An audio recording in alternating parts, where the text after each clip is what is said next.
ஒரு பொம்மை ஒரு ஷாக்கோட மாரி ஒரு இருக்கிற இடத்துல இருந்து இத பாத்தீங்கன்னா விழுந்துருது. அங்க இருக்க யாருமே வந்து எடுக்க மாட்டோம் அப்படின்ற மாரி வந்து பாத்தீங்கன்னா இருக்காங்க. உடனே அந்த பொண்ணு வந்து பாத்தீங்கன்னா, அவங்க அம்மாவ வந்து கூப்பிடுறாங்க. அவங்க அம்மா அந்த இடத்துக்கு வந்து பாத்தீங்கன்னா வராங்க. ஒரு குச்சிய வச்சு வந்து பாத்தீங்கன்னா, அவங்க அந்த பொம்மைய எடுக்கன்ற ட்ரை வந்து பண்றாங்க, முடியல. உடனே அந்த பொண்ணு அவங்க அப்பாவ கூப்பிடுறாங்க. அப்பா அங்க இருந்து நடந்து வந்துட்டு இருக்காரு. அவர் வந்து பாத்தீங்கன்னா, ஸ்கேட் போர்ட்ல இருந்து பாத்தீங்கன்னா வழுக்கி தெரியாத்தனமா ஹீரோயின் மேல தந்து இடிச்சிடுறாரு.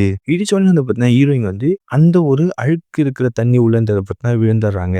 விழுந்தோனே வந்து பாத்தீங்கன்னா, எல்லாருமே போய் காப்பாத்தணும்னு சொல்லிட்டு பாத்தீங்கன்னா, எல்லாருமே பாத்தீங்கன்னா நின்னு பாத்துட்டு இருக்காங்க. அவளே தந்து வந்துருவா, அவளே தந்து வந்துருவான்ற மாரி எல்லாருமே நின்னு பாத்துட்டு தந்திருக்காங்க. கொஞ்ச நேரம் அப்புறம் அந்த பபுள்ஸே தந்து ஸ்டாப்பா தந்து ஆயிடுச்சு. இப்ப கூட யாருமே தந்து காப்பாத்தவே தந்து போல. திடீர்னு வந்து பாத்தீங்கன்னா 2 கையும் தந்து பாத்தீங்கன்னா, ஸ்விம்மிங் பூல்ல இருந்து மேல தந்து வருது. யாரான்னு பாத்தா ஹீரோயின் தான். ஹீரோயின் அவங்க உடம்பு ஃபுல்லா அந்த சேறு இருந்தத பாத்தீங்கன்னா, அப்பிக்கிட்டு தந்து ஜாம்பி மாரி நடந்து தந்து வராங்க. வந்து அவங்க பொண்ணுகிட்ட போய் அந்த பொம்மைய தந்து குடுத்துட்டு, அவங்க அப்படியே நடுங்கிட்டே தந்து பாத்தா பாத்ரூமுக்கு தந்து போறாங்க.